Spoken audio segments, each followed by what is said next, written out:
Hello, I'm Merry MacArthur, and welcome to my channel. I guess the first question to answer is, why would I start one? Um, I've been listening to YouTube for, wow, over a decade now.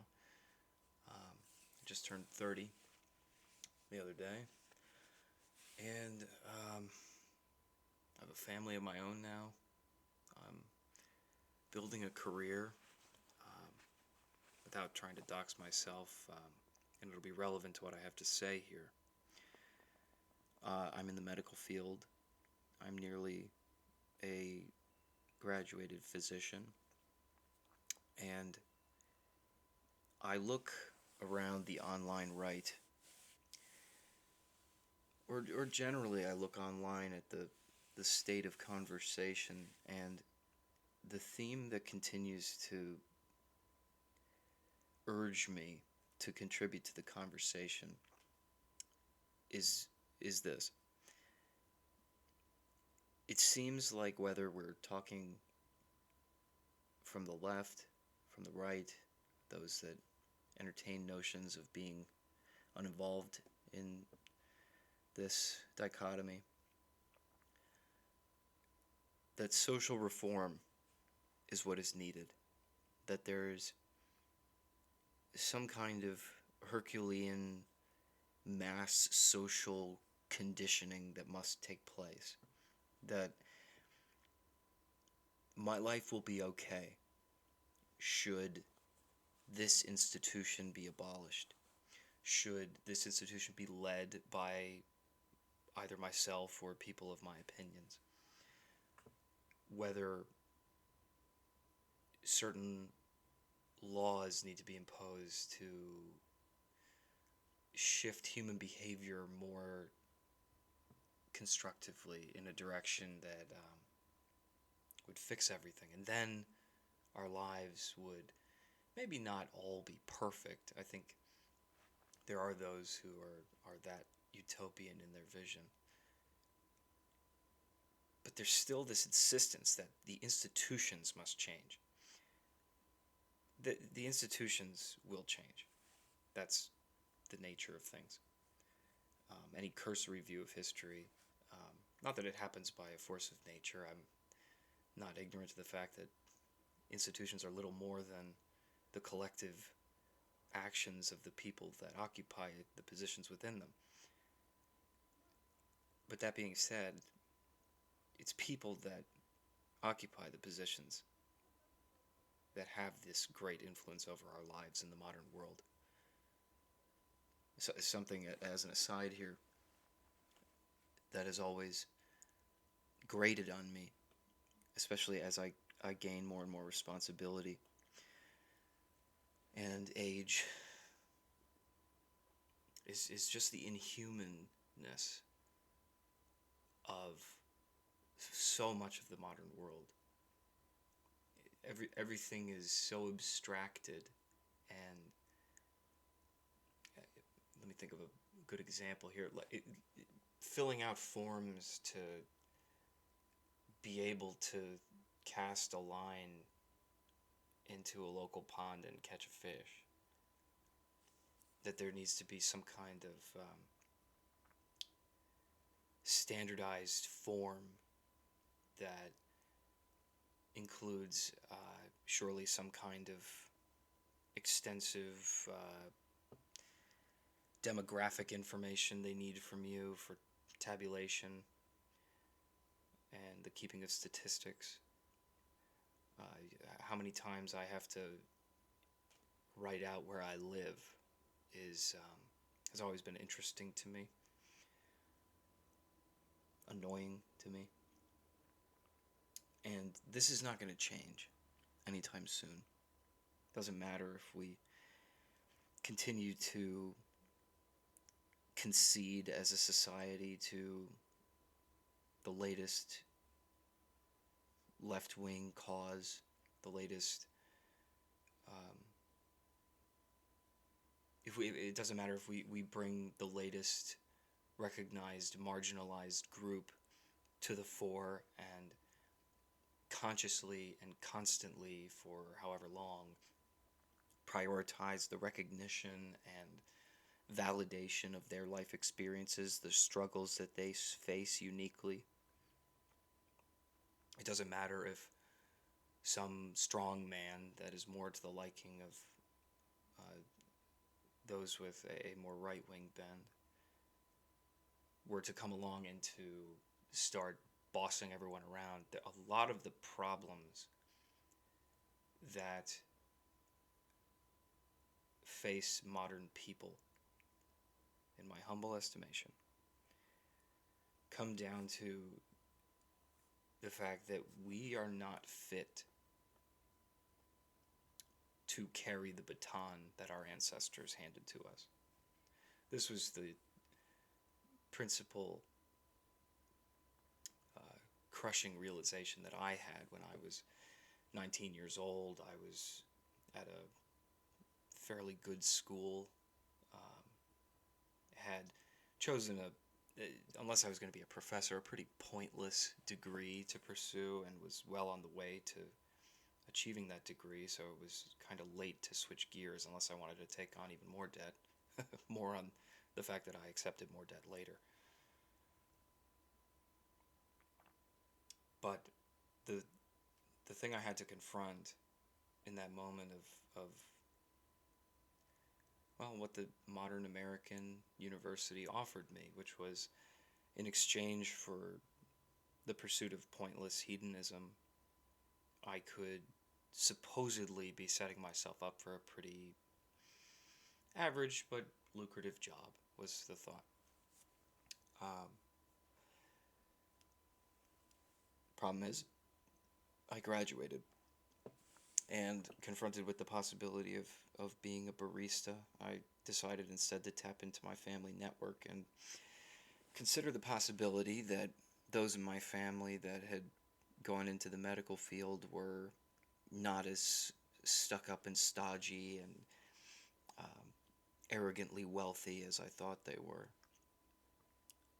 But I turned the mirror on myself and I said, clearly these people did something right. And I'm not, don't get me wrong, I'm not boomer worshipping here. I'm frustrated, to say the least, with generations worth of our collective decisions, but I think there has been an acceleration. I think we've all noticed this on this side of this conversation, that there's an acceleration of the pace of the unwinding of the tapestry that makes up our society. And the response is constantly that we need to construct some enormous loom. I'm running way too far with this metaphor. That we need to fix the whole damn tapestry. When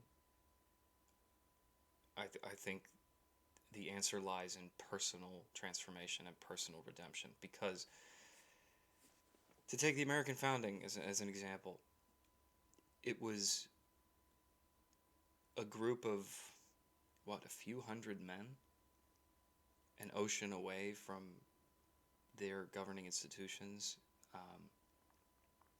who had come to a continent without any of the, even the institutional support that they were used to in, colonial era England.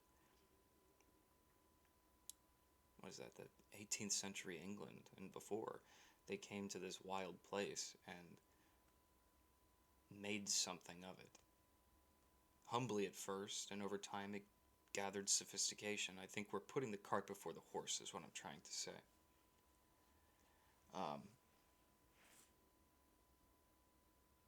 But to sound a little less word salady, and to not just be a knockoff Jordan Peterson-esque character here. I'm not just telling you to clean your room. I'm not just telling you to fix yourself and then go out and fix the world, bucko. I'm humbly suggesting that these things will solve themselves should we have the courage to aim smaller. A nation is full of people that essentially are like ping pong balls throughout their life. Or, I'm sorry, pinballs. That's the metaphor I was going for. That just bounce about from bumper to bumper. There's very little to suggest that the conscious engagement with their lives carries much more weight than what they choose to eat in a day. Or what channel they decide to watch in the evening. But those people, as simple as their lives are, their lives are shaped by the actions of those in the elite. And the question is, who is our elite? We know who our elite is. That is actually something it sounds like we're disagreeing in our politics and in our social disagreements in our country, and from what I can gather abroad as well, in Europe is where I'm most familiar with that conversation because I only speak English. But it seems that there is an agreement actually that there's this elite that is in no way concerned or in any way tangentially related to the everyday lives of the people that they rule over. Now, is that all that crazy? Is that all that out of step compared to other historical eras? I mean, was a medieval English peasant sharing all that much of their life experience with that of their king? Probably not. There probably wasn't much overlap there. But there was something that we don't have. There was, and this is I think often the criticism from the right, there was a sense of belonging to a single unifying principle or belief system or ethnic group where diversity existed. It existed on the fringes, and there weren't such fundamental disagreement about how very simple questions are answered. As a Christian, I know that we are never given more than we can bear. As hard as that is for me to accept at times, considering some things absolutely feel like something I cannot bear. But that doesn't change the fact that I choose to believe it. And I think often that is the difference between a life that is bearable, a life that can allow you to contribute positively to the steering of the ship of society. But it's very rare that you are the person that's going to steer the ship literally. Very few people ever have their hands touch the wheel to actually be that avatar of a people to turn the ship of history. More often it's people plugging holes in the ship from passing rubble that's damaged its hull, people patching up the sails. Sometimes it's just adding yourself as a member of the crew. Sometimes you're someone that can discuss tactics with the captain. And there's a little action that could be said to have taken place as a result of your presence, but there was advising.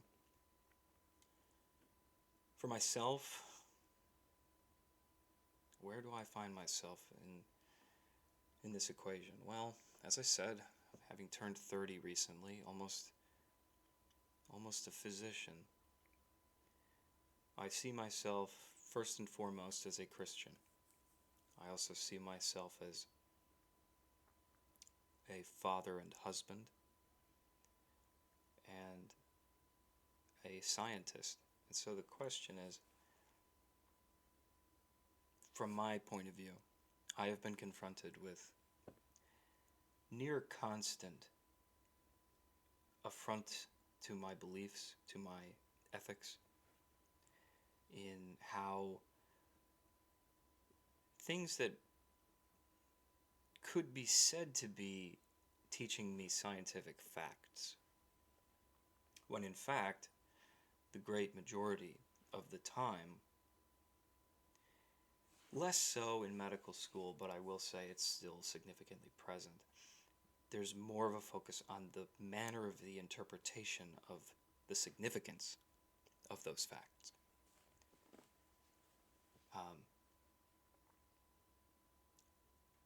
And the immediate dismissal of any notion of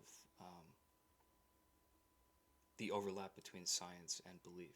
That we almost talk about a patient's value system as an annoying obstacle to good healthcare. That the regular one that's brought up on boards exams and stuff is a Jehovah's Witness has suffered severe blood loss. And what do you do if saving this person's life requires a blood transfusion that's explicitly against their beliefs? That is the go-to question. And I guess this is as sophisticated as modern medicine can manage to be about such topics. Other than that, they just urge cultural sensitivity, taking the perspective of the patient, which are all good things, especially clinically. But when it comes to our everyday lives, the struggle that I wish to contribute some clarity to and some words of encouragement with this channel is from that, I guess, not triune, quadroon perspective of quaternary? No. That sort of four-pronged perspective as a man in the modern world, which also entails my identity as a husband and father, a Christian, a scientist, and someone that cares enough to talk about these things. And so as I leave this video, this rambling early attempt at content at the front of my channel, I want to bring up a thought I had in medical school that has stuck with me since. And when my faith is tested, either by personal struggles or exhaustion from work or looking around at the world around me, and at times struggling to make the choice of faith, I've come back to this thought that I teased this video earlier in the week with a painting depicting. It looks like a fairly modern painting. It doesn't look like it's like a Renaissance work or anything. I tend to gravitate toward the Baroque and Renaissance and stuff in my artistic taste, but I think it's a beautiful painting of Mary comforting Eve. And on that subject is the thought that I had in medical school. We were learning about embryology. We were learning about how, you may or may not know, that somewhere around the third or fourth month gestation, so this is when a woman is pregnant with a daughter, and that daughter is, even with the advancements that are at the cutting edge of modern medicine, this is not considered a viable pregnancy, a viable fetus, as they say, where should birth take place, there is no hope that this little person, this developing person, could exist outside of the womb. at around the third or fourth month, there's already all of the gametes within the ovaries of that developing little female fetus. All of the eggs that she will ovulate are there, and they're sort of arrested, they're sort of frozen in time within her until a cascade of signaling hormones take place at the onset of puberty that result in the initiation of the menstrual cycle and of monthly, ideally monthly ovulation. What does this have to do with Mary and with Eve? Well, the redemption of mankind from the Christian point of view took place by the undoing of what was done by our first parents in the Garden of Eden. Mary had to choose that whatever God's will was should be done. Now, Catholics insist, and I believe Orthodox do too. I'm pretty sure I confirmed that with an Orthodox buddy of mine that I like to talk on the phone with, that the conception of Mary is what is referred to as immaculate. It is not the conception of Christ. Of course, Christ to all Christians is considered to have been born as the result of a virgin mother, that she was impregnated by the power of God, the Holy Spirit, etc. But the Immaculate Conception refers to the conception of Mary, that she was, from the moment of her conception, preserved from all stain of original sin, meaning that she was the new Eve. This was a sort of second shot for humanity. And why she is held in such high esteem is that she did not waver, as our first mother did. There was not that instinct for power. There was not that impatience with the will of God. She accepted. Now, why the Immaculate Conception is one of the major theological reasons that it is considered a dogma of the faith is because for God to enter the world, the vessel by which he would enter the world must be worthy of his dignity. And therefore, if Mary had been sinning her whole life and then, maybe eventually made the right decision in the moment of truth when God picked a random girl in first century Palestine to be his earthly mother so that he could enter the world, as we all do, through a woman, maybe that's fine, but it's not in keeping with the dignity of God from the Christian view that sin, which in all cases is not, evil does not have the quality of goodness, in that it does not have that uniquely creative element. I actually think it was J.R.R. Tolkien who said this quote specifically, but this is him clearly drawing on orthodoxy in the Christian tradition, that evil is merely the perversion of something good.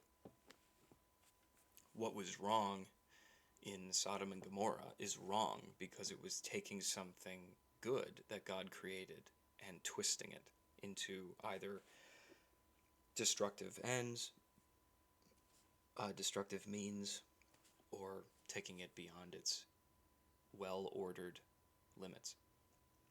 And so Mary, in order to be the vessel by which, the conduit by which God would enter the world by physical flesh, must be worthy of that great responsibility. And so the doctrine is the Immaculate Conception. She was preserved from original sin, and in the moment of choice, when metaphorically in this case presented with the apple of choice, Mary did not falter. She, on behalf of all humanity, chose correctly, and then Christ was the new Adam, being a man, but perfect in every way. The thought I had in medical school was that this makes sense because the egg that would eventually be ovulated within the womb of the Mother of God and would be fertilized, I guess is the only real word we have for it, fertilized by the Holy Spirit, that would become Christ, was already present before Mary was born herself. And I will remind those who are keeping track, I'm tying a lot of things together here. This doctrine of the Immaculate Conception predates this knowledge of embryology. It predates it by, I'm fairly certain, several hundred years. This thought is comforting to me as a scientist and as a Christian, that there is no contradiction between faith and reason, or faith and science. Where there is contradiction, there is as yet unresolved tension, and probably an error on my part. And I offer this thought as more encouragement, which I guess is the real purpose of this channel as I see it. I've benefited over the years from YouTube channels and content creators who made me feel less crazy in a world that made little sense to me. And I wish to return the favor, if not to those people themselves, then to others. Because, as I said at the beginning of this video, that personal redemption, personal transformation, which I believe are synonymous, is the only hope we have of social reform. I think that those of us in the far corners of the internet, often hiding behind anonymous avatars in right-wing spheres, are the ones to acknowledge that out of step with our times, that seem to be obsessed with novelty and the latest way that we can undo any of the assumptions of the past. Out of step with that, I think there is some sense, whether from the Christian side of the online right or the more Nietzschean kind of post-pagan, you could say, side, that there is, in some sense, we must be in touch with timeless truths of our nature, and that as well as the nature of the world around us, if we have any hope of harmoniously existing in this world and within ourselves. And so, I think we must create pockets of sanity. I'm not the first to say it, and this isn't a terribly groundbreaking piece, but I wanted to state my case simply and in broad strokes as an introduction to my work on here, and I wanted to share my thoughts that it is not impossible to embrace all that the modern world has discovered, and also to rediscover that which the modern world has consciously chosen to leave behind. There is no necessary contradiction there. It can be a frustrating process because, well, what else are we supposed to do with our time but resolve conflicts, try to strive for coherence and goodness and truth, and to bask in the beauty of the world. So, that being said, I'm Merry MacArthur. Take care.